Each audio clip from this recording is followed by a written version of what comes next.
who are we? Where do we come from? What should we do? And where are we going? Why are we here? Well, that is the ultimate question, isn't it? What is reality? What I thought was unreal now, for me, seems in some ways to be more real than what I think to be real, which seems now more to be unreal. You can't explain it. And anybody who gets too lost and anybody who spends too much time trying to explain it is likely to get lost forever down the rabbit hole of mysteriousness.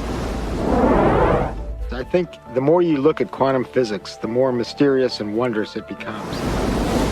Quantum physics, in very succinctly speaking, is a physics of possibilities. These are questions. These are addressing questions of how the world feels to us, of whether there's a difference between the way the world feels to us and the way it really is. Have you ever thought about what thoughts are made of? I think some of the things we're seeing with the children today is a sign that the culture is in the wrong paradigm and not appreciating the power of thought. Every age, every generation has its built-in assumptions that the world is flat, or that the world is round, etc. There are hundreds of hidden assumptions, things we take for granted that may or may not be true. Of course, in the vast majority of cases, historically, these things aren't true. So presumably, if history is any guide, much about what we take for granted about the world simply isn't true. But we're locked into these precepts without even knowing it oftentimes. That's a paradox. Modern materialism strips people of the need to feel responsible. And often enough, so does religion. But I think if you take quantum mechanics seriously enough, it puts the responsibility squarely in your lap, and it doesn't give answers that are clear-cut and comforting. It says, yes, the world is a very big place, it's very mysterious, mechanism is not the answer, but I'm not going to tell you what the answer is, because you're old enough to decide for yourself. Is everyone a mystery? Is everyone an enigma? They most certainly are. Asking yourself these deeper questions opens up new ways of being in the world. It brings in a breath of fresh air. It makes life more joyful. The real trick to life is not to be in the know, but be in the mystery.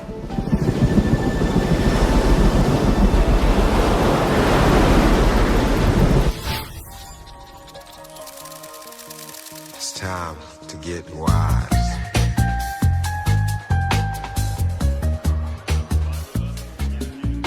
Why do we keep recreating the same reality? Why do we keep having the same relationships? Why do we keep getting the same jobs over and over again? In this infinite sea of potentials that exist around us, how come we keep recreating the same realities? Isn't it amazing that we have options and potentials that exist, but we're unaware of them? Is it possible that we're so conditioned to our daily lives, so conditioned to the way we create our lives, that we buy the idea that we have no control at all? We've been conditioned to believe that the external world is more real than the internal world. This new model of science says just the opposite. It says what's happening within us will create what's happening outside of us. There's a physical reality that is absolutely rock solid, and yet it only, if you want to put it this way, it only comes into existence when it bumps up against some other piece of physical reality. That other piece may be us, and of course we're partial to those moments.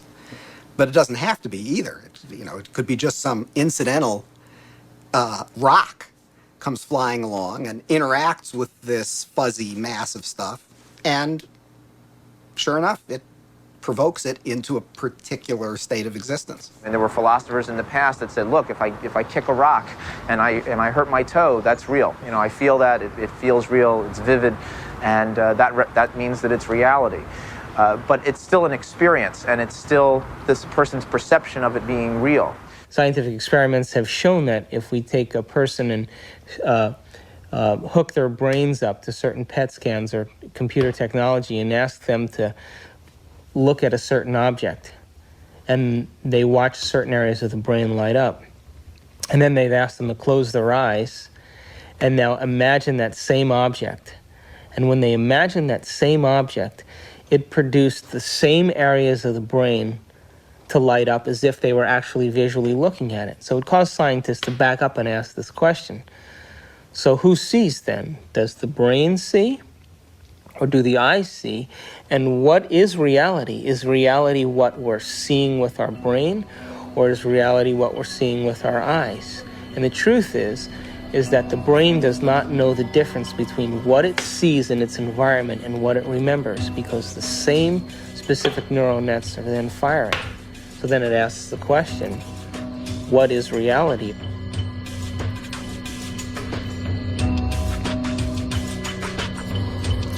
We're bombarded by huge amounts of information, and it's coming into our body, and we're processing it, coming in through our sense organs. It's percolating up, and at each step we're eliminating information, and finally what is bubbling up to consciousness is the one that's the most self-serving.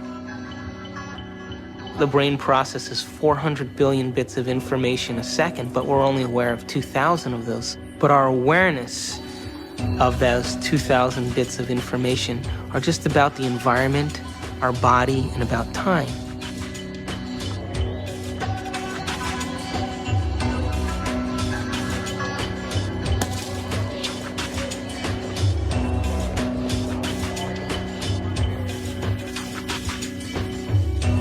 We're living in a world where all we see is the tip of the iceberg. The classical tip of an immense quantum mechanical iceberg